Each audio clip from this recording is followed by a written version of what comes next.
I'm Sarah Chen, 28, and I thought hosting Sunday dinner at my East Austin home would finally bring some peace to our family.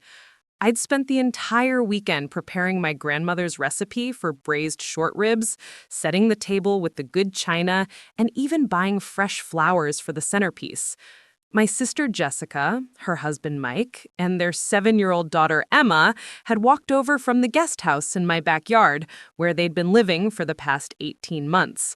My parents, Robert and Linda, had driven in from their apartment across town, and everything felt perfect for about 30 minutes.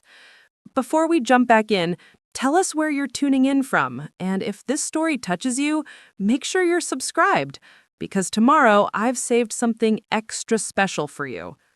That's when Jessica stood up during dessert, her wine glass catching the light from my vintage chandelier, and cleared her throat like she was about to make some grand announcement. The room fell quiet. Even little Emma stopped playing with her napkin.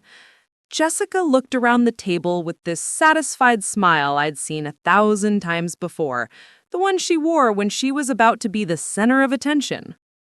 "I have something I need to say," she began, her voice carrying that theatrical tone she'd perfected in high school drama class. "We've all been dancing around this for years, but someone needs to be honest here." She gestured toward me with her glass, wine sloshing dangerously close to the rim. "Sarah, you're the family disappointment. There, I said it. You're 30 years old, unmarried, childless, and you spend your days drawing pictures on a computer like some kind of overgrown teenager." The silence that followed felt like it lasted forever.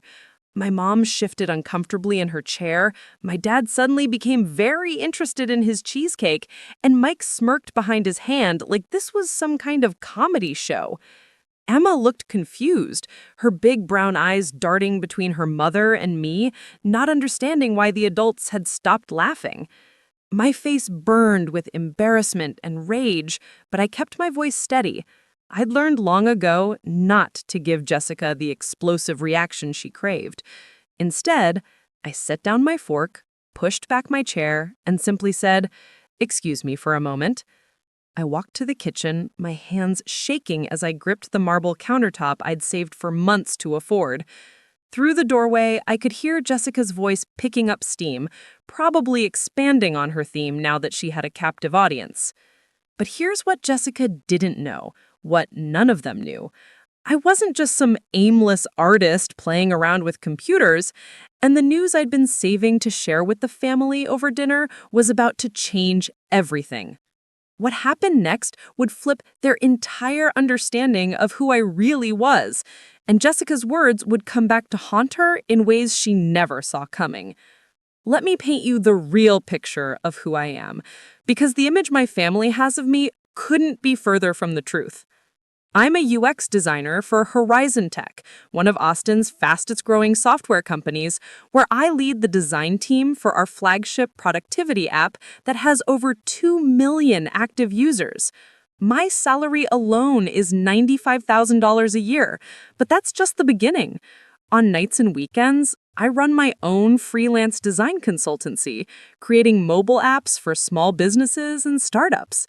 Last year, my side business brought in an additional $78,000, money I've been quietly investing in real estate and my retirement fund.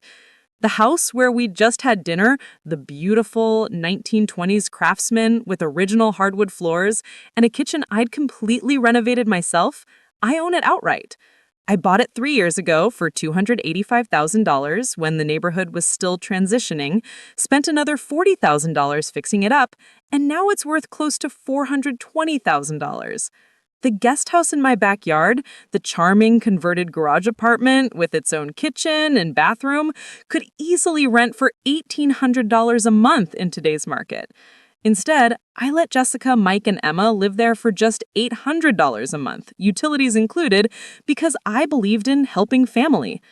But my financial success isn't even the biggest news I'd been planning to share over dinner. 3 months ago, a major tech company in Silicon Valley reached out to me about a position as their director of user experience design. The salary they offered was $165,000 a year, plus stock options and a $25,000 signing bonus. After weeks of interviews and negotiations, I'd accepted the position just 2 days before this family dinner. I was supposed to start in 6 weeks, and I'd been planning to announce it tonight along with my other news. See, there's something else Jessica doesn't know about my personal life. For the past 8 months, I've been dating David Kim, an environmental lawyer who specializes in clean energy policy. He's brilliant, kind, and treats me like I'm the most important person in his world. David proposed to me last month during a weekend trip to Fredericksburg with a vintage Art Deco ring that belonged to his grandmother. We'd planned to announce our engagement tonight, right after I shared the news about my new job. The timing felt perfect, a celebration of how far I'd come and where I was heading. But Jessica's announcement had just derailed everything. Instead of celebrating my achievements, I was standing in my kitchen, listening to her hold court about what a failure I was. Through the doorway, I could hear her voice getting louder and more animated. I mean, look at this house. It's like she's trying to prove something, but to who? She's got no husband, no kids, no real responsibilities. It's easy to buy nice things when you're only thinking about yourself. Mike's voice joined in, and I caught fragments of his comments about how I was lucky to have family who cared enough to keep me grounded, and how success wasn't just about money. My parents remained largely silent, which hurt almost as much as Jessica's words. Their silence felt like agreement, like they'd been having these conversations about me behind my back for years. What made it worse was that I'd been supporting Jessica's family in ways they didn't even realize. Beyond the drastically reduced rent on the guest house, I'd been paying for Emma's piano lessons at $120 a month because Jessica mentioned she wished they could afford them. When Mike's car broke down 6 months ago, I quietly covered the $2,400 repair bill, telling them an anonymous Good Samaritan at the shop had paid it forward. Jessica's yoga instructor certification program cost $3,500, money I'd lent her with no expectation of repayment when she said it would help her build a real career. I'd even been helping with Emma's school expenses. When the second grade class went on field trips, I'd slip Jessica cash to cover Emma's costs. When Emma needed new school clothes, I'd take her shopping and tell Jessica the store was having a sale. I estimated I'd spent over nearly $15,000 over the past 18 months supporting their little family, all while they lived in my property for a fraction of what I could charge market rate. The irony of being called the family disappointment while literally supporting my sister's family wasn't lost on me.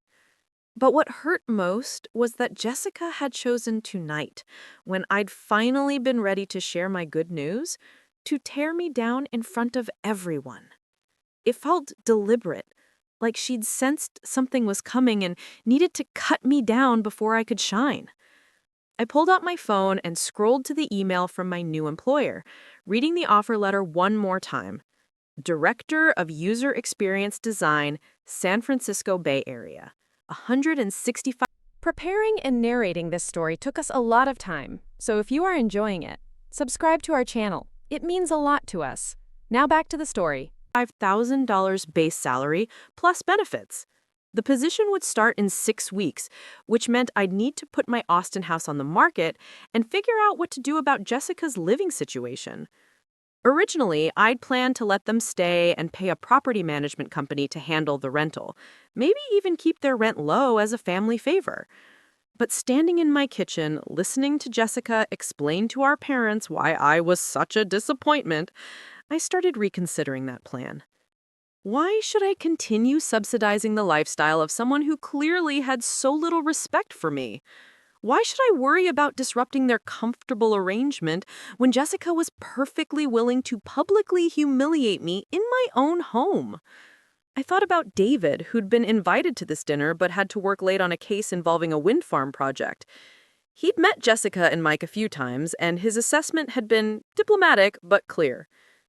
"They seem nice," he'd said after the last family barbecue, "but I get the feeling they don't really see who you are."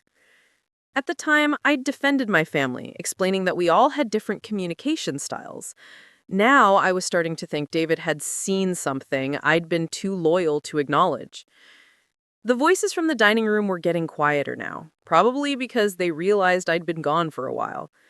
I could hear Emma asking where Aunt Sarah had gone, her sweet voice cutting through the adult conversation. That little girl was the one bright spot in this whole mess. Emma adored me, and I adored her right back. She'd run over from the guest house after school sometimes, wanting help with her homework or just to show me something she'd drawn. I'd been the one who noticed her musical talent and suggested the piano lessons that I secretly paid for. I took a deep breath and made a decision. I was going to go back to that dining room, and I was going to share my news exactly as I'd planned. Jessica could call me a disappointment all she wanted, but I knew who I really was. I knew what I'd accomplished, and I knew where I was headed. If my family couldn't celebrate my success, that said more about them than it did about me. I walked back to the dining room with my head held high. Jessica was still talking, something about how I needed to find a nice man and settle down before it was too late. She stopped mid-sentence when she saw me return, and everyone turned to look at me expectantly. "I'm sorry for stepping away," I said, settling back into my chair. "But actually, Jessica, your timing is interesting because I do have some news to share with everyone." I reached across the table and picked up my wine glass, surprised to find my hand was perfectly steady. I was planning to make this announcement anyway, but it seems especially relevant now. The table went quiet again, but this time the silence felt different. Even Jessica looked curious, though I could see a flicker of concern in her eyes, like she was starting to worry she'd miscalculated something. 2 days ago, I accepted a position as Director of User Experience Design at Luminant Technologies in San Francisco, I said, watching as the words registered on their faces. It's a $165,000 a year position, plus stock options and a signing bonus. I'll be leading a team of 15 designers working on applications that serve over 10 million users globally. My mom's mouth fell open slightly. My dad set down his fork and stared at me. Mike looked confused, like he was trying to process numbers that didn't fit his mental picture of me. But it was Jessica's face that was most satisfying to watch. The smugness drained out of her expression, replaced by something between shock and calculation. I knew that look. She was trying to figure out how this news affected her, what it meant for her comfortable living situation, whether there was an angle she could work. Finally, she managed to speak. "Well," she said, her voice tight. "Congratulations, I guess. Though I have to say, it seems pretty selfish to move across the country right when Emma is getting settled in school. What about family? What about the people who depend on you?" And there it was. No apology for calling me a disappointment, no acknowledgement that she'd been completely wrong about my life, just immediate concern for how my success might inconvenience her. In that moment, I realized that Jessica would never see me as anything other than a resource to be managed, a problem to be solved, or a disappointment to be corrected. But I also realized something else. For the first time in my adult life, I was completely free to make decisions based on what was best for me, not what was most convenient for my family. I was moving to San Francisco to start an amazing new job and build a life with a man who actually valued me. And Jessica's living arrangement in my guest house was about to become a lot more expensive. The family disappointment was about to disappoint them in ways they never saw coming. Motions of being happy for me without actually feeling it. Jessica, in particular, seemed to be processing my news in a way that made me increasingly uncomfortable. She started showing up at my back door more frequently, always with some excuse about needing to borrow something or asking advice about Emma's school projects. But her real agenda became clear pretty quickly. She'd make comments about how hard it would be to find another place to live in Austin's crazy rental market, or how Emma would be devastated to leave the only home she'd really known. The guilt trips were subtle but persistent, like drops of water wearing away stone. What bothered me most was how she'd completely ignored her behavior at the dinner.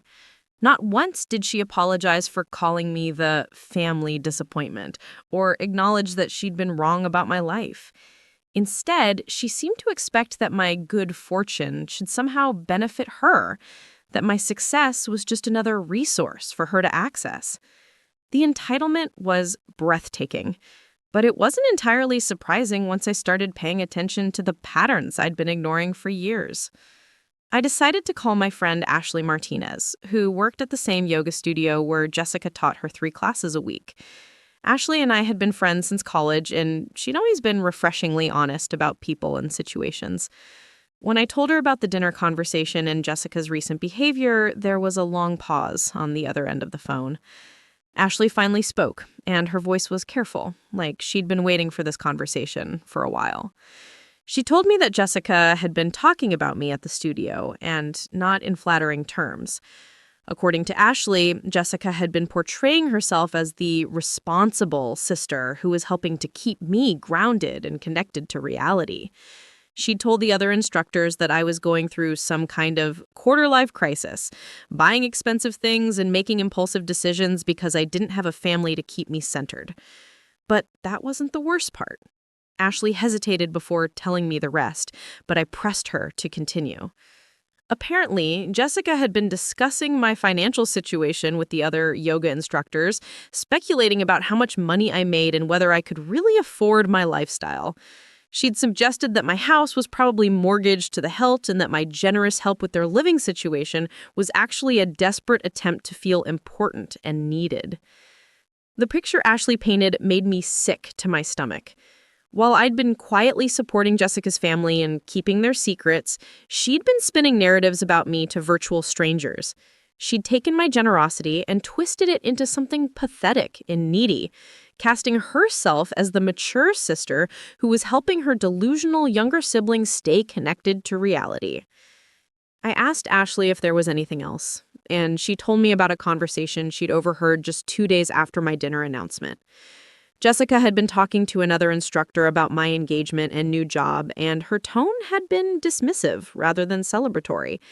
She'd suggested that I was probably making up the salary figure to impress people, and that the engagement might not last since David hadn't met the family properly yet. Ashley apologized for not telling me sooner, explaining that she'd hoped Jessica was just having a bad day or working through some jealousy issues. But when I called asking about Jessica's recent behavior, Ashley realized that this was part of a larger pattern.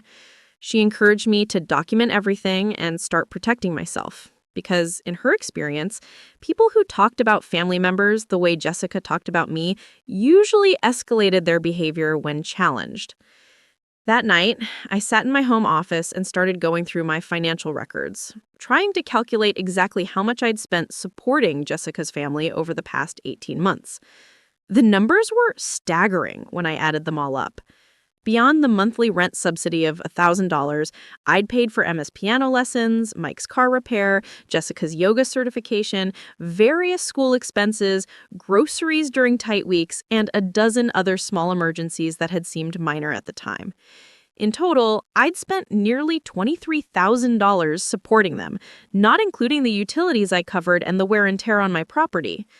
That money could have been invested, used for my own wedding, or saved for the moving expenses I'd be facing when I relocated to San Francisco. Instead, I'd been subsidizing the lifestyle of a sister who saw me as a pathetic wannabe, playing dress-up in a life I couldn't really afford. I pulled out my laptop and started researching rental prices for similar properties in East Austin. The guest house behind my home could easily rent for $1,850 a month, possibly more given the location and the fact that it was newly renovated with high-end finishes. I'd been charging Jessica $800, which meant I was losing over $1,000 every month, more than $12,000 a year. Over the course of their stay, my below-market rent had cost me over $18,000 in lost income. As I worked through the numbers, my phone buzzed with a text message from Jessica. She wanted to know if we could have coffee the next day to talk about the transition and how to make this work for everyone. The message felt presumptuous, like she was assuming I'd want her input on my life decisions, or that my move to California was something we needed to negotiate rather than something I'd already decided. I screenshotted the message and started a new folder on my phone labeled Documentation. Ashley's advice about protecting myself was already proving useful. If Jessica was going to continue trying to manipulate the situation, I wanted to have records of everything she said and did. The coffee meeting took place at a trendy spot in South Austin, and Jessica arrived 15 minutes late with a flurry of apologies about traffic and Emma's school schedule. She dressed carefully for the occasion, wearing her most expensive yoga clothes and the designer sunglasses I'd bought her for her birthday last year. She looked put together and confident, like someone who was about to negotiate a business deal rather than have a family conversation. She started with congratulations that felt rehearsed, asking about David and the wedding planning, inquiring about my new job responsibilities. But I could tell she was building up to something, and I didn't have to wait long to find out what it was. After about 10 minutes of small talk, Jessica leaned forward and adopted what I'd come to recognize as her serious conversation posture. She told me how proud she was of my success, but also how concerned she was about the timing of my move. Emma was finally settled in her school, Mike was building up his rideshare business in Austin, and Jessica was starting to get more classes at the yoga studio.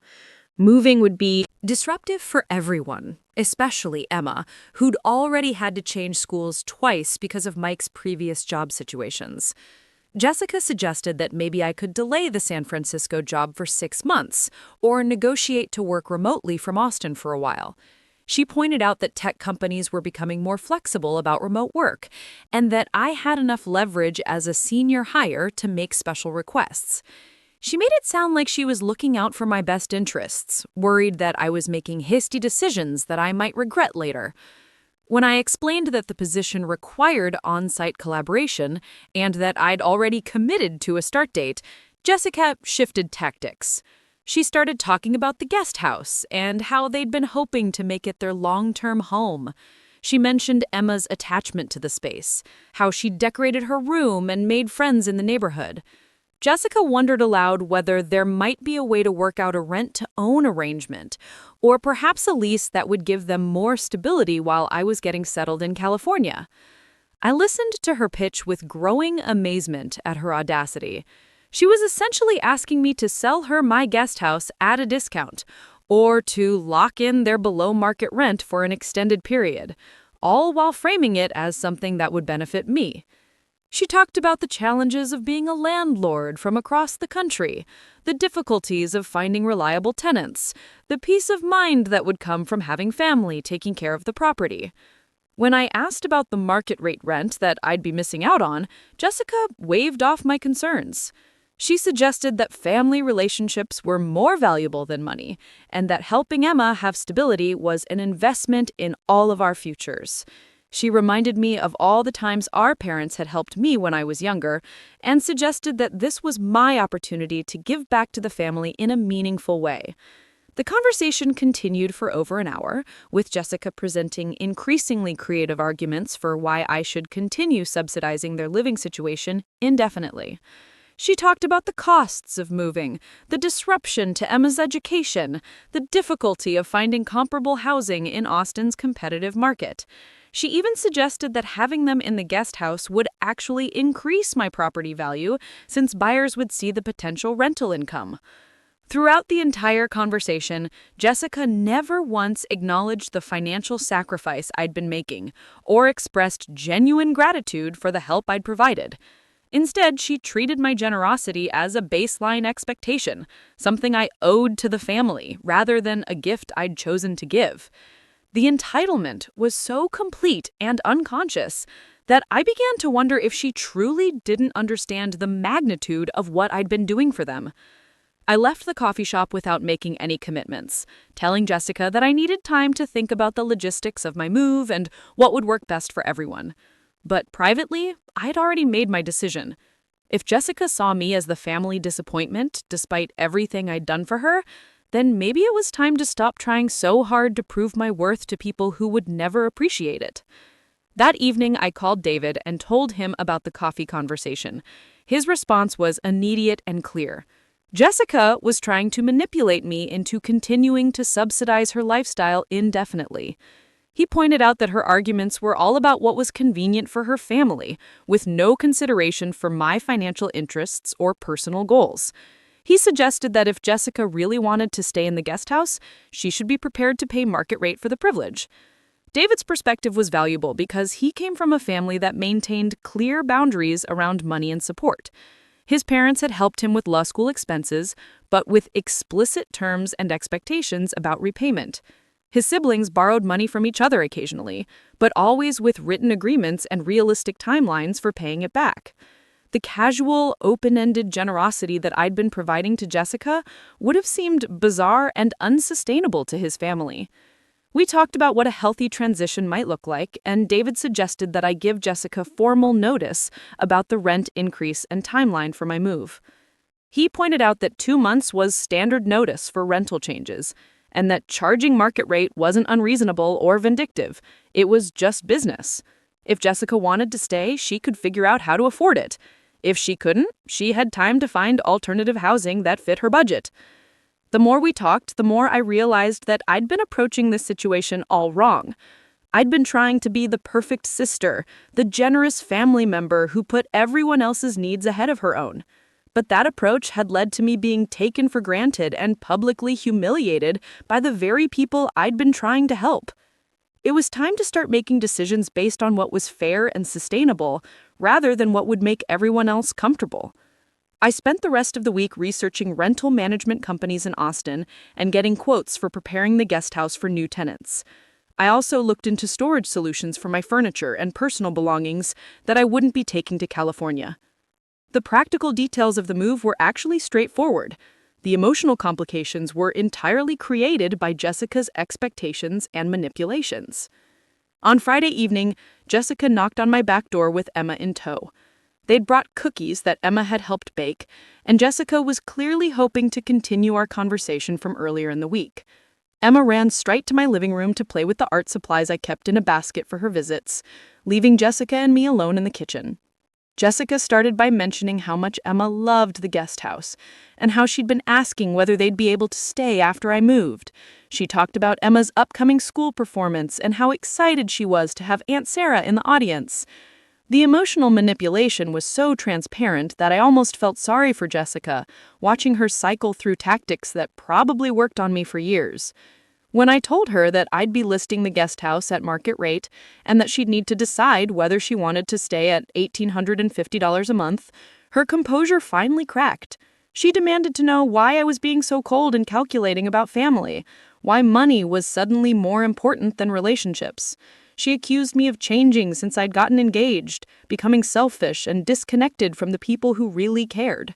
I let her vent for a few minutes, then calmly explained that I'd been supporting her family at a significant financial cost to myself, and that it was time for a more sustainable arrangement.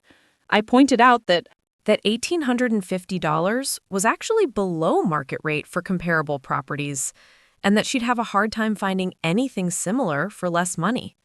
If she couldn't afford it, I'd be happy to help her find alternatives that fit her budget.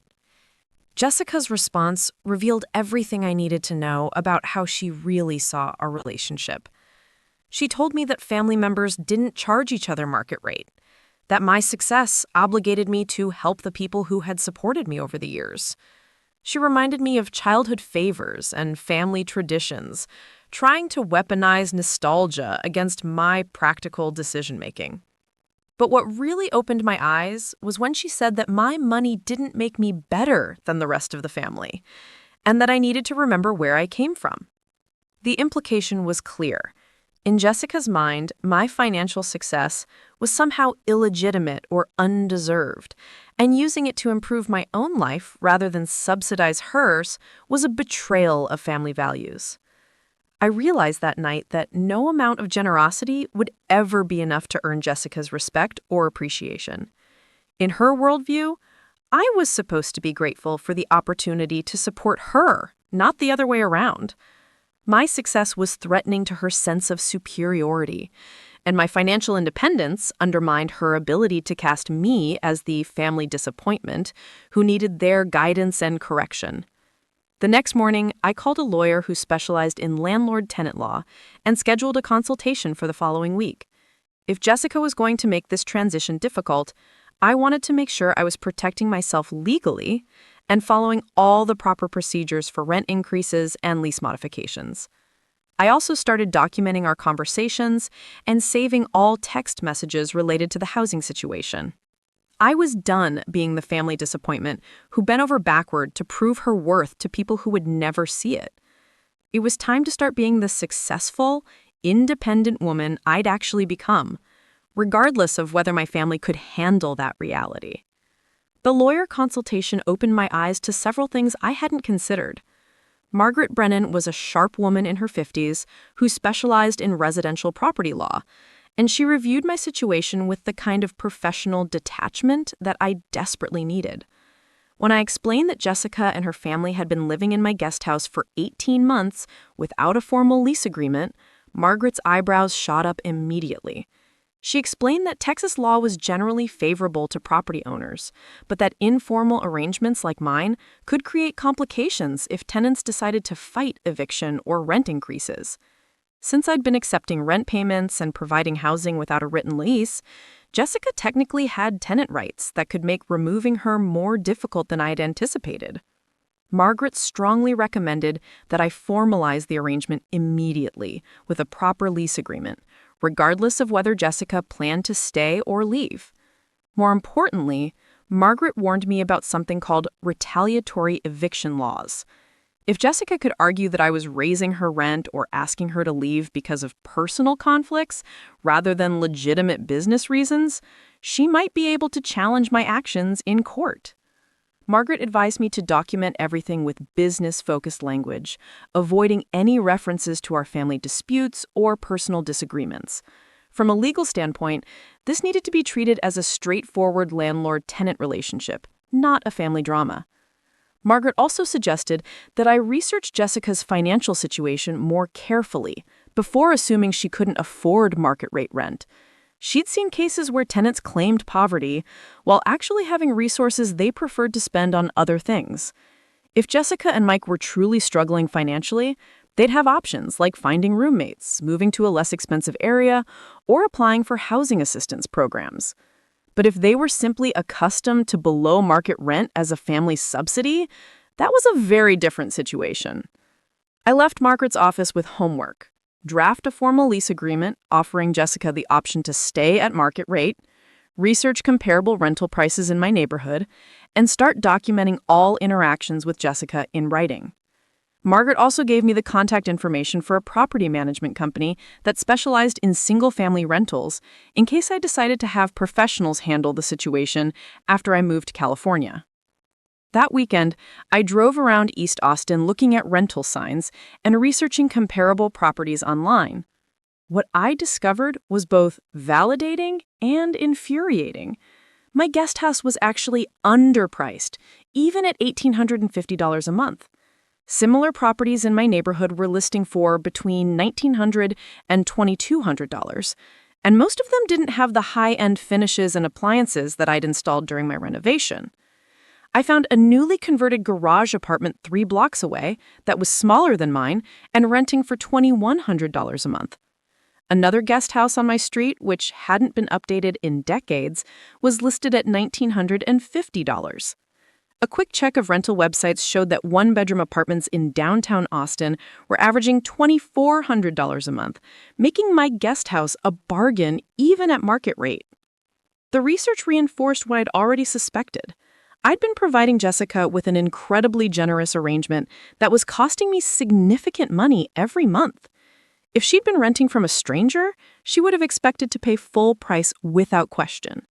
The only reason she felt entitled to below-market rent was because we were family, and she had somehow convinced herself that my financial support was an obligation rather than a gift. Lessons. The sound made me pause for a moment, remembering how excited she'd been when I first suggested music lessons, how proudly she'd played her first recital piece for me. Jessica answered the door in her yoga clothes, clearly preparing for her morning class at the studio. She seemed surprised to see me with official-looking documents, and her expression grew wary as I explained that I'd consulted with a lawyer about formalizing our rental arrangement. When I handed her the lease agreement and explained the terms, her reaction was immediate and explosive. She accused me of ambushing her with legal documents instead of having a family conversation about our arrangement. She said that involving lawyers proved I cared more about money than relationships, and that I was treating her like a stranger instead of a sister. Jessica's voice got louder as she spoke, and I could see Emma peeking around the corner from the living room, her face worried and confused. I kept my voice calm and explained that the lease was designed to protect both of us, giving her security as a tenant while ensuring that I could cover the costs of maintaining the property. I pointed out that the rent I was proposing was actually below market rate and that she'd have a hard time finding comparable housing for less money anywhere in East Austin. But Jessica wasn't interested in market comparisons or logical arguments. Instead, she launched into a speech about family loyalty and the sacrifices that our parents had made for both of us over the years. She reminded me of times when I'd struggled financially in college, conveniently forgetting that I'd worked multiple jobs and taken out student loans rather than asking family for help. She suggested that my sudden wealth had made me forget where I came from and that I was using money as a weapon to control people who couldn't fight back. The conversation continued for nearly half an hour, with Jessica cycling through different emotional appeals and logical arguments. She tried guilt, anger, self-pity, and eventually tears, but I'd prepared myself for all of these tactics. I stuck to the facts. The current arrangement was unsustainable for me financially. Market rate rent was fair and reasonable, and she had 60 days to decide whether she wanted to sign the lease or find alternative housing. When Jessica realized that her emotional manipulation wasn't working, she shifted to threats. She said that if I insisted on treating her like a tenant instead of family, she'd start acting like one. She mentioned tenant rights, security deposits, and the possibility of reporting housing code violations to the city. The implication was clear. If I wanted to play hardball, she was prepared to make the process as difficult and expensive for me as possible. I left the lease agreement with Jessica and told her she had 1 week to review it and let me know her decision. If she wanted to stay, she could sign the lease and we'd move forward with a professional arrangement. If she preferred to find other housing, I'd work with her on a reasonable timeline for moving out. But the days of informal, below-market rent were over, regardless of what she decided. That afternoon, my phone started buzzing with text messages from various family members. Jessica had apparently been busy making calls, painting me as the villain in a story about greedy siblings and family betrayal. My mom called first, her voice strained and worried. She'd spoken with Jessica, who was devastated by my decision to force her family out of their home. According to Jessica's version, I was demanding an impossible rent increase and threatening eviction if they couldn't pay. I explained the real situation to my mom, including the market research I'd done and the below-market rent I'd been charging for 18 months. But my mom seemed more concerned with keeping the peace than understanding the financial details. She suggested that maybe there was a compromise that would work for everyone, some middle ground between the current rent and full market rate. She reminded me that Emma was just a child and that disrupting her housing situation would be traumatic for someone so young. My dad's approach was different, but equally frustrating. He called that evening with what he clearly thought was sage advice about the importance of family relationships over money. He told me that success came with responsibilities, and that helping family members was part of being a good person. He suggested that I could afford to continue subsidizing Jessica's rent, and that doing so would demonstrate maturity and generosity. When I tried to explain that I'd already been subsidizing their rent for 18 months to the tune of nearly $20,000, my dad brushed off the numbers as irrelevant. In his mind, family members helped each other without keeping score, and my insistence on market rate rent proved that I'd lost sight of what really mattered. He said he was disappointed in my priorities and worried that my engagement to David was influencing me to put money ahead of family obligations. The most painful call came from Emma herself, who somehow got hold of Jessica's phone and called me in tears. She said her mom had told her they might have to move away, and she wanted to know if I'd done something wrong to make Aunt Sarah angry. Hearing that 7-year-old blame herself for the adult conflicts around her nearly broke my heart, and I had to fight back my own tears as I assured her that none of this was her fault. I explained to Emma that sometimes grown-ups had to make difficult decisions about money and houses, but that I would always love her no matter where she lived. I promised her that we'd still see each other regularly and that she could visit my new house in California during school vacations. But I could hear Jessica coaching her in the background, prompting her to ask specific questions about why I was being mean to her family. That phone call crystallized something important for me. Jessica wasn't just manipulating me, she was using Emma as an emotional weapon, teaching a child to guilt-trip adults to get what she wanted. The fact that Jessica would involve her daughter in our financial dispute showed a level of dysfunction that I hadn't fully appreciated before. Emma deserved better than being caught in the middle of adult conflicts, and enabling Jessica's manipulation wasn't actually helping anyone in the long run. I called David that night and told him about the family pressure campaign that Jessica had launched. His response was both supportive and illuminating. He reminded me that healthy families didn't use children as emotional leverage in financial disputes, and that Jessica's willingness to involve Emma proved that this situation had moved far beyond normal family disagreements. He suggested that I might need to prepare for the possibility of completely cutting contact with Jessica for a while, until she could learn to interact with me respectfully. Something that I'd been avoiding. Jessica's behavior was likely to escalate as my move date approached, and she realized that I was serious about the changes. He'd seen similar patterns in some of his legal cases, where people who were accustomed to getting their way through emotional manipulation became increasingly desperate and destructive when their tactics stopped working. He urged me to document everything and consider involving the property management company sooner rather than later. The next few days were relatively quiet, and I started to hope that Jessica was taking time to seriously consider the lease agreement. I used the lull to research moving companies and start sorting through my belongings, deciding what to take to California and what to put in storage. I also had several video calls with my new team in San Francisco, getting familiar with the projects I'd be working on and the colleagues I'd be managing. But the quiet turned out to be deceptive. On Thursday evening, I returned home from a dinner with David to find my backyard transformed into a disaster zone. Someone had dumped several bags of garbage around my outdoor dining area, scattering food waste and empty containers across the patio and lawn. My herb garden had been trampled, with plants uprooted and scattered across the walkway. Most disturbing of all, someone had spray-painted the word greedy in large red letters across the back wall of my house. I stood in my backyard taking photos of the damage with my phone, my hands shaking with anger and disbelief. This wasn't random vandalism, it was clearly targeted at me, and the timing made it obvious who was responsible. The guest house windows were dark, suggesting that Jessica and her family were either asleep or pretending to be, but I could see the edge of a curtain moving in what I knew was Jessica's bedroom window. I called the police non-emergency line and filed a report about the vandalism, though I knew there was little they could do without direct evidence of who was responsible. The responding officer was sympathetic but realistic about the challenges of proving responsibility for property damage when there were no witnesses.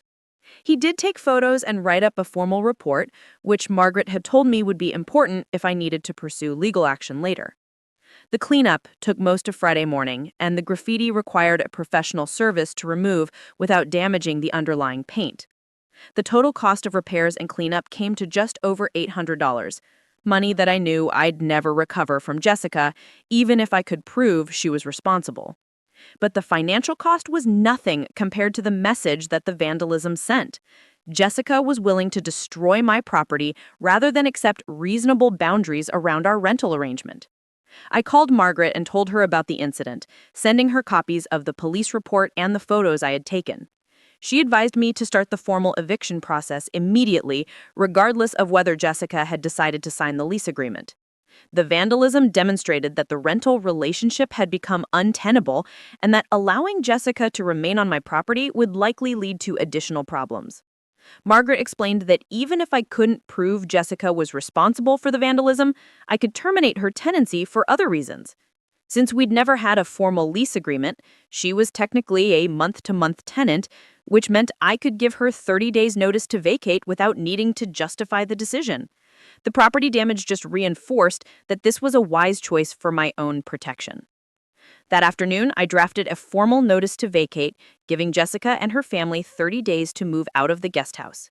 I kept the language professional and avoided any reference to our family relationship or the vandalism incident.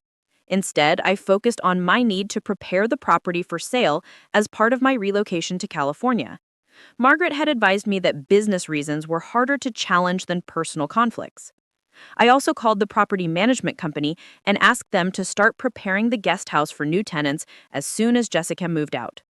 I wanted to establish a clear paper trail showing that this was a legitimate business decision, not a retaliatory action based on family drama. The property manager was enthusiastic about the rental potential, confirming that my pricing was actually conservative given the location and condition of the unit. On Saturday morning, I walked across the backyard one final time to deliver the notice to vacate. Jessica answered the door in her bathrobe, her hair messy and her eyes still puffy from sleep. When I handed her the formal notice, her expression shifted from confusion to shock to fury in the space of about 10 seconds. She accused me of being vindictive and cruel, of using my money to destroy her family's stability out of spite. She demanded to know how I could look Emma in the eye, knowing that I was making her homeless. Jessica's voice got louder and more hysterical as she spoke, and I could hear Mike's voice from inside the apartment asking what was happening. I didn't engage with Jessica's emotional outburst. Instead, I simply told her that she had 30 days to find alternative housing and that I'd be happy to provide a positive rental reference if she needed one for her applications. I reminded her that she'd refused to sign the lease agreement I'd offered, leaving me with no choice but to reclaim my property for other purposes. As I walked back to my house, Jessica's shouts followed me across the yard. She was calling me selfish, heartless, and a dozen other names that I tried not to hear. But underneath the anger, I could detect something else. Genuine surprise that her manipulation tactics had finally stopped working. For the first time in our relationship, Jessica was experiencing real consequences for her behavior, and she clearly had no idea how to handle it. That night, I packed away the last of Emma's art supplies and music books, storing them carefully in a box that I labeled with her name. Regardless of what happened with Jessica, I wanted to maintain a relationship with my niece if possible.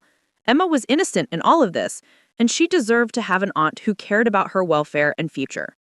I also made a decision about the guest house that I hadn't expected. Instead of renting it out to strangers after Jessica moved out, I was going to sell the entire property and use the proceeds to buy something bigger in San Francisco. The guest house had become a symbol of everything that was wrong with my family relationships, and I needed a complete fresh start in my new life. The family disappointment was about to disappoint them in ways they never imagined possible. The 30-day countdown turned into a psychological warfare campaign that tested every boundary I'd established. Jessica's strategy evolved from emotional manipulation to outright sabotage, and she seemed determined to force me to back down by making my life as miserable as possible. Determined to make my final weeks in Austin as miserable as possible. It started with small things that I might have dismissed as coincidences if I hadn't already seen her pattern of escalation. I had to start having everything delivered to David's apartment or my office downtown. Then, my utilities began experiencing mysterious service interruptions. The internet would cut out during important video calls with my San Francisco team. The water pressure would drop to a trickle right before I needed to shower for work meetings. When I called the service providers, they'd send technicians who couldn't find anything wrong with the systems. But I noticed that these problems only occurred when Jessica and Mike were home, and they always resolved themselves quickly after the repair visits. The technicians started joking about gremlins in the system, not realizing they were dealing with human sabotage rather than equipment failures. The most disturbing incident happened during my second week of working from home to manage the transition logistics. I was on a crucial video call with my new director, discussing the strategic plan for my first 90 days in San Francisco, when someone started playing music at maximum volume in the guest house. The bass was so loud that my windows were vibrating and I could barely hear my own voice over the thumping rhythm. I apologized to my director and stepped outside to address the noise, only to find Jessica sitting on her front steps with a satisfied smirk on her face. When I asked her to turn down the music, she claimed she couldn't hear me over the sound and shrugged dramatically. I had to finish my call from David's car in a parking lot downtown, explaining to my new boss that I was dealing with temporary housing issues that would be resolved soon. David suggested installing security cameras to document the harassment, but I was reluctant to escalate the situation further. I kept hoping that Jessica would come to her senses and realize that her behavior was only making things worse for everyone, especially Emma. But as the move-out date approached, Jessica's actions became more desperate and destructive. I came home from apartment hunting in San Francisco to find that someone had been in my main house while I was gone. Nothing was stolen, but personal items had been moved and rearranged in ways that were clearly intentional. Family photos were turned face down on my dresser. Books on my nightstand were stacked in order of decreasing size, something I'd never done. Most unsettling of all, my engagement ring, which I'd left in a jewelry box while traveling, was sitting prominently on my kitchen counter where I couldn't miss it. The message was clear. Jessica had access to my house and wasn't afraid to use it. I immediately changed all my locks and installed a security system, but the violation of my private space left me feeling unsafe in my own home. I started staying at David's apartment most nights, which only reinforced my growing certainty that selling the house was the right decision. Jessica's final week in the guest house coincided with my last week at my Austin job, and she seemed determined to make both transitions as chaotic as possible. She started leaving bags of garbage on my back porch, claiming that her regular pickup had been missed and she needed somewhere to store the waste temporarily. When I moved the bags to the curb, she accused me of being unreasonable about normal household logistics. She also began hosting loud gatherings in the guest house, inviting people I'd never met to drink and socialize in my backyard until late at night. When I asked her to respect quiet hours, she reminded me that she was still a legal tenant with rights to reasonable enjoyment of the property. The technical accuracy of her statement didn't make the situation any less infuriating. The breaking point came 3 days before her official move-out date. I returned from my farewell dinner with colleagues to find that Jessica had organized what she called a farewell party for Emma, complete with decorations hung from my trees and a dozen adults drinking beer on my patio furniture. She hadn't asked permission or even given me advance notice, and several of the guests were people I recognized from her yoga studio who probably heard her version of our family conflict. When I asked Jessica to end the party and move everyone to the guest house area, she announced loudly that I was the sister who was evicting a child from her home and that everyone should see what kind of person put money ahead of family. The party guests looked uncomfortable, clearly not expecting to be dragged into a family drama, but Jessica seemed energized by having an audience for her performance. I went inside and called the non-emergency police line, reporting a trespassing situation at my property. By the time officers arrived, most of the guests had left, but Jessica was still holding court with a few diehard supporters who were treating the situation like entertainment. The officers were professional, but firm, explaining that I had the right to control access to my property and that Jessica's guests needed to respect my boundaries. After the police left, Jessica knocked on my back door with Emma in tow. The little girl had been crying, and Jessica was clearly using her daughter's distress as a final emotional weapon. She asked if I was proud of myself for calling the police on a child's party, and whether I understood that Emma would remember this moment for the rest of her life. I knelt down to Emma's level and explained that the adults were having a disagreement about the house, but that it had nothing to do with her. I told her that I loved her very much and that we would still see each other after she moved to her new home. I gave her a small wrapped gift, a photo album filled with pictures of our times together, along with a prepaid phone card so she could call me whenever she wanted to talk. Emma hugged me tightly and whispered that she was sorry everyone was fighting. That moment of genuine connection with my niece reminded me why I was making these difficult decisions. Emma deserved to grow up in an environment where adults resolved conflicts respectfully, where manipulation and emotional blackmail weren't considered normal family interaction. By enabling Jessica's dysfunction, I hadn't been protecting Emma. I was teaching her that unhealthy relationship patterns were acceptable. Jessica's final move-out day was anticlimactic compared to the drama that had preceded it. She hired a moving company and supervised the removal of her belongings with grim efficiency, barely speaking to me except to hand over the keys and demand my return of her security deposit. I had the deposit ready. The form of a cashier's check, along with a written accounting of cleaning fees and minor repair costs that reduced the total by about $200.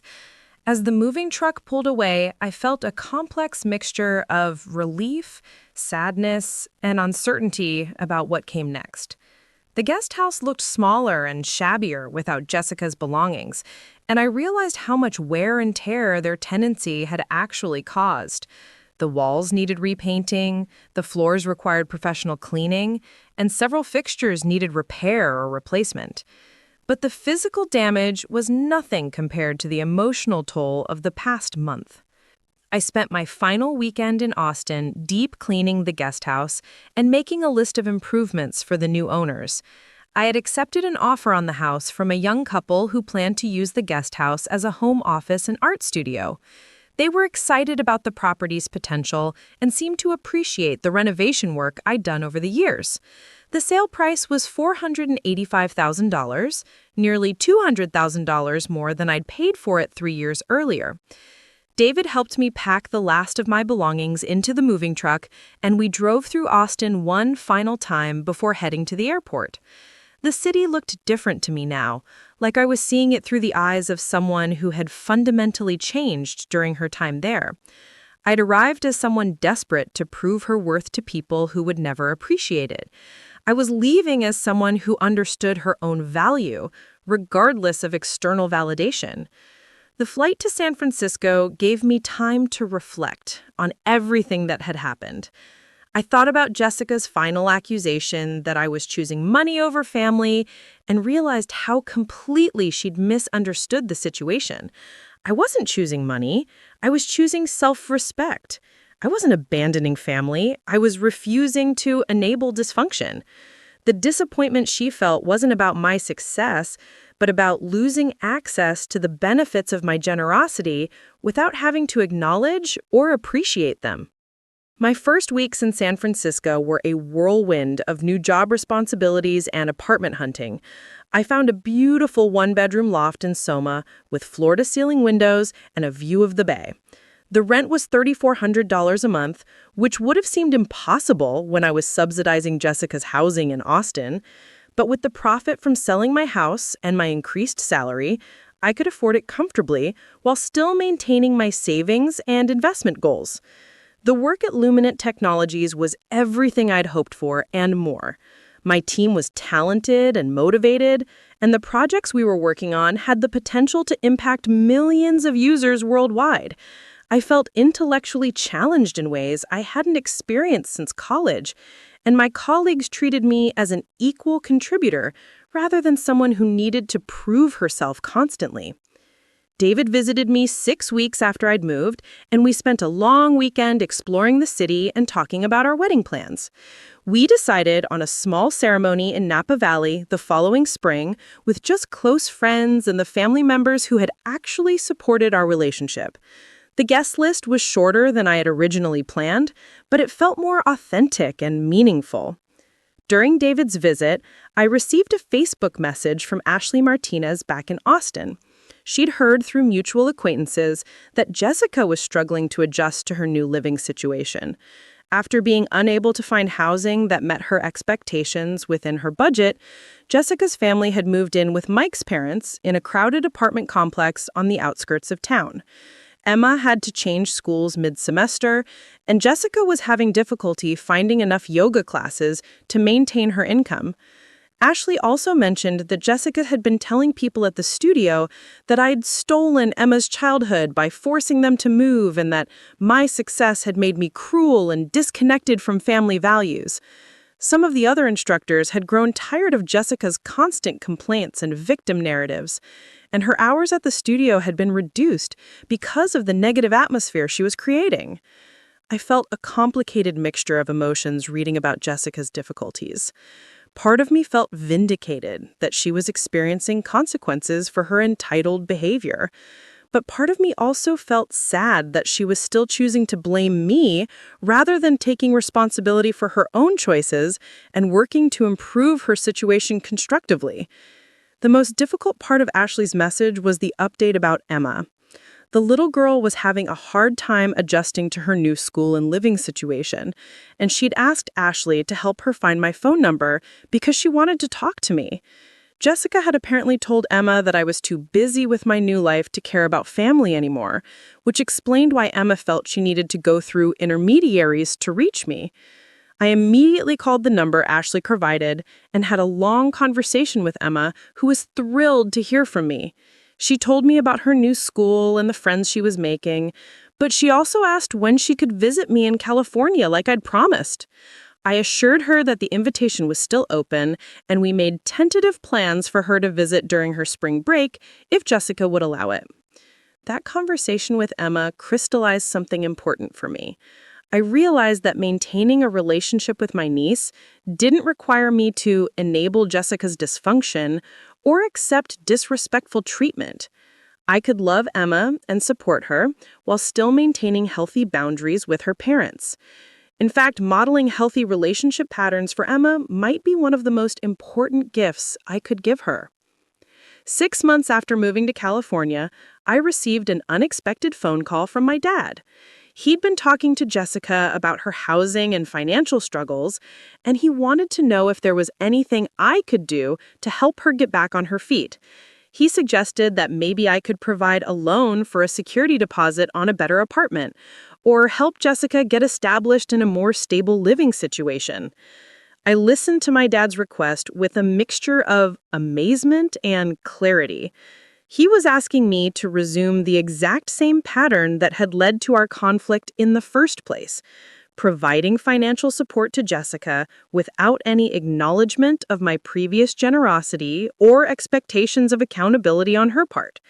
He seemed to expect that enough time had passed for me to forget about Jessica's behavior and return to my role as the family's financial safety net. I explained to my dad that I cared about Jessica's well-being, but that helping her financially would not actually help her learn to manage her own resources or build independence.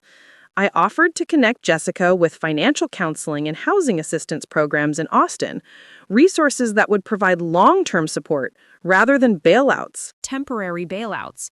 But I made it clear that I wouldn't be providing direct financial assistance unless Jessica was willing to acknowledge her past behavior and work toward rebuilding our relationship respectfully. My dad's response was disappointed but not entirely surprised. He said he'd hoped that my success and happiness in California would make me more willing to forgive and forget Jessica's mistakes. I explained that forgiveness didn't require me to accept ongoing disrespect or manipulation, and that healthy family relationships required mutual respect and appreciation, not just one-way generosity. That conversation marked a turning point in my relationship with my parents as well. I realized that they had been unconsciously enabling Jessica's entitled behavior for years, treating my financial support as a solution to her poor decision-making, rather than encouraging her to develop better life skills. By asking me to resume supporting Jessica, they were perpetuating the same dysfunctional patterns that had caused our conflict in the first place. David and I got married the following spring in a beautiful ceremony at a boutique winery in Sonoma County.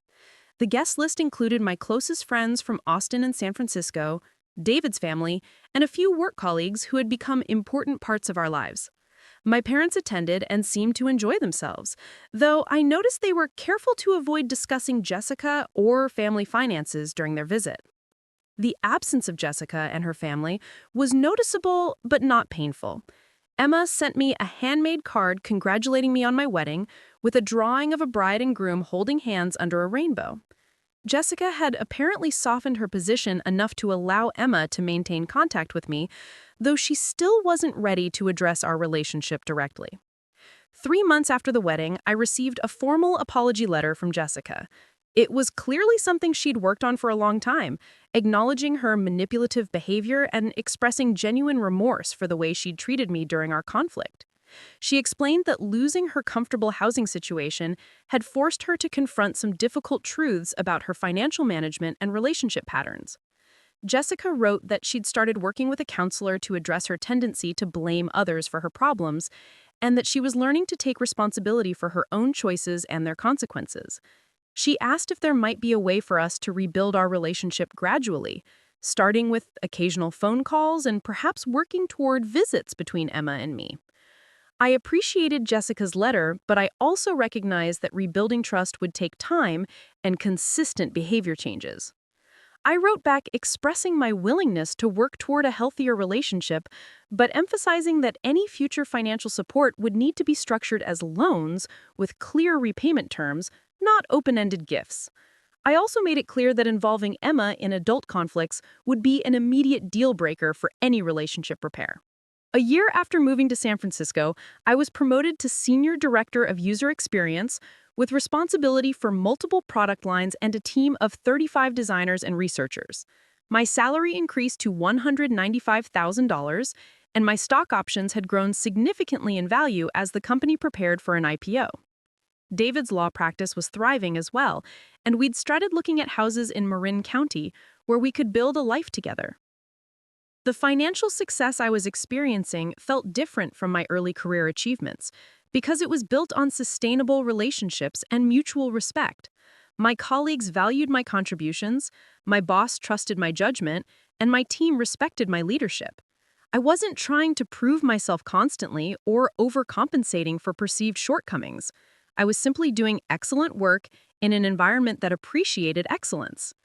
Emma visited us in California for a week during her summer vacation, and it was a joy to show her the city and spend time together without the tension that had surrounded our family interactions in Austin. She was 9 years old now, more articulate and thoughtful, and she seemed to understand that the conflicts between her mother and I were separate from our relationship. We visited museums, rode cable cars, and had long conversations about her interests and dreams. During that visit, Emma mentioned that her mom was doing better and had found a full-time position teaching yoga at a wellness center in Austin. Jessica had also started taking business classes at the community college, working toward a certification in fitness and wellness management. It sounded like she was making genuine efforts to build a more stable career rather than relying on part-time gigs and family subsidies. I realized during Emma's visit that my decision to establish boundaries with Jessica had ultimately benefited everyone involved. Emma was seeing her mother work toward independence and self-improvement rather than constant struggle and resentment. Jessica was developing skills and confidence that would serve her better than financial bailouts ever could. And I was building a life based on mutual respect and healthy relationships. The so-called family disappointment was turning out to be the family member who modeled self-respect, accountability, and the courage to change unhealthy patterns. Sometimes, disappointing people who have unrealistic expectations is exactly what they need to grow into better versions of themselves. 2 years had passed since that explosive family dinner in Austin, and I was sitting in the executive conference room of Luminant Technologies, presenting our quarterly user experience metrics to the board of directors. The numbers were impressive. Our app retention rate had increased by 34% since I joined the company, and user satisfaction scores were at an all-time high. As I fielded questions from board members about our design strategy and future roadmap, I felt a quiet confidence that would have been impossible during my Austin days. After the presentation, our CEO pulled me aside to discuss something that would change everything once again. Luminant had been acquired by a major tech conglomerate, and they wanted me to lead the user experience division for their entire portfolio of applications. The position would come with a base salary of $280,000 plus equity that could potentially be worth millions if the parent company went public as planned. It was the kind of opportunity that most designers could only dream about.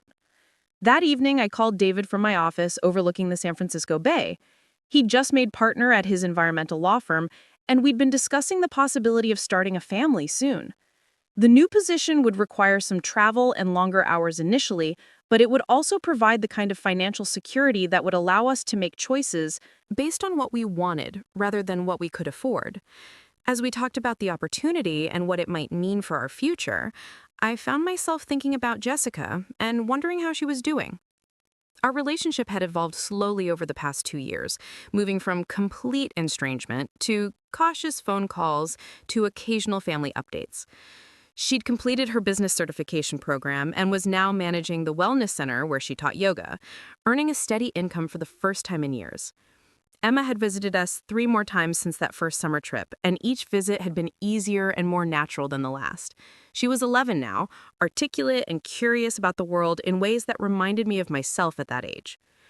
During her most recent visit, she'd mentioned that her mom had been dating someone new, a physical therapist who seemed to bring out a calmer, more confident side of Jessica. The following weekend, I decided to call Jessica directly rather than getting updates through Emma or my parents. It had been 6 months since we'd spoken, and I wanted to share my news with someone who would understand what this promotion meant in terms of the career I'd been building. When Jessica answered the phone, her voice was warm and genuinely pleased to hear from me. I told her about the new position and the financial package that came with it, expecting her to react with the mixture of pride and envy that had characterized her responses to my success in the past. Instead, she congratulated me with what sounded like genuine happiness, mentioning how proud she was to have a sister who had accomplished so much in her field. The conversation felt different, more like the sisterly relationship I'd always hoped we could have. Jessica then surprised me by sharing some news of her own. She'd been accepted into a master's program in business administration with a focus on healthcare management. The program was designed for working professionals, so she could continue managing the wellness center while taking classes in the evenings and weekends. She'd also been offered a partnership opportunity in a second wellness center that was opening across town. As we talked about her business plans and my career trajectory, I realized that we were having the kind of conversation I'd always wanted with my family. We were discussing our goals and challenges as equals, sharing advice and encouragement without the undertone of judgment or competition that had characterized our interactions for so many years. Jessica seemed genuinely interested in my work and thoughtful about the challenges of managing large teams and complex projects. The conversation naturally turned to Emma, who was excelling in school and had recently been accepted into a gifted and talented program that would allow her to take advanced classes in mathematics and science. Jessica mentioned that Emma had been talking about wanting to study computer programming, inspired by her visits with me and the stories I'd shared about my work in tech. I offered to set up some coding lessons for Emma during her next visit, and Jessica accepted enthusiastically. She also mentioned that Emma had been asking about college planning and career options, and wondered if I might be willing to serve as a mentor for those conversations. The request felt like a recognition of my expertise and judgment that I'd never received from Jessica before. Near the end of our conversation, Jessica brought up something that I hadn't expected. She told me that she'd been in therapy for the past year, working through some of the emotional patterns that had damaged our relationship and others in her life. Her therapist had helped her understand how her fear of being overshadowed by my success had led her to diminish my achievements and create conflict where none needed to exist. Jessica apologized again for the way she treated me during that final period in Austin, but this apology felt different from the letter she'd written years earlier. She seemed to understand not just that her behavior had been wrong, but why she'd felt compelled to act that way in the first place. She talked about her own insecurities and the way she'd use emotional manipulation to try to maintain control over situations where she felt powerless. She also shared something that gave me insight into the family dynamics that had shaped both of us. During therapy, she'd come to understand that our parents had inadvertently pitted us against each other by constantly comparing our achievements and personalities. She'd been praised for being social and conventional, while I'd been criticized for being too focused on individual success. Those early messages had created a framework where my achievements felt threatening to her sense of self-worth. I found myself sharing more openly with Jessica than I had in years, talking about my own struggles with feeling like I had to constantly prove myself and earn love through achievement. I told her about the loneliness I'd felt during those years when I was supporting her family financially while feeling undervalued and misunderstood. We both acknowledged that we'd been operating from wounds that went back to childhood, and that healing those patterns required conscious effort from both of us. By the time we hung up, we'd talked for nearly 2 hours, covering everything from family history to career goals to our hopes for Emma's future. It felt like the kind of conversation that sisters should be able to have, built on mutual respect and genuine care for each other's well-being. I realized that both of us had needed to grow and change before we could have this kind of relationship. The next month, Jessica surprised me by visiting San Francisco for a wellness industry conference. She stayed with David and me for a long weekend, and it was the first time she'd seen our life in California up close. She was impressed by our house in Marin County, but more importantly, she seemed to understand that our success was built on hard work and smart decisions, rather than luck or privilege. During that visit, Jessica met some of my colleagues at a dinner party we hosted, and I watched her interact with them as the confident, accomplished woman she was becoming, rather than the insecure person who had felt threatened by my achievements. She talked knowledgeably about healthcare trends and business strategy, and several people mentioned afterward how much they'd enjoyed meeting her. On her last evening with us, Jessica and I sat on our deck overlooking the bay, drinking wine and talking about the future. She mentioned that her boyfriend, the physical therapist, had proposed and that they were planning a small wedding the following summer.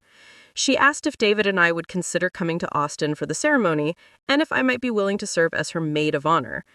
The request caught me off guard, not because it was unwelcome, but because it represented such a Complete transformation in our relationship. 2 years earlier, we hadn't been speaking to each other. Now she was asking me to play a central role in one of the most important days of her life.